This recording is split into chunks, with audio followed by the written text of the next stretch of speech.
ரகசியத்தை யாரு அறிஞ்சா, அதிசயத்தை யாரு புரிஞ்சா?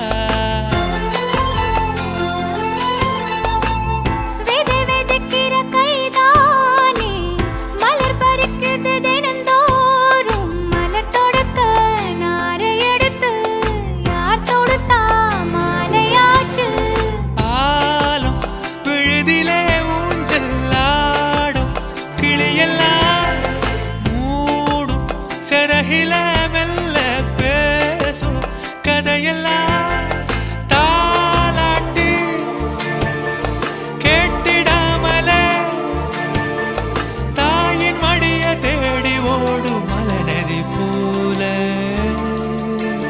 கரும்பாறு மனசுல மயில் தோகவிருக்குதே, மழைச்சார தெரிக்குதே, வானவில் கொடையும் பிடிக்குதே, புல்வெளி பாத விரிக்குதே. வானவில் கொடையும் பிடிக்குதே.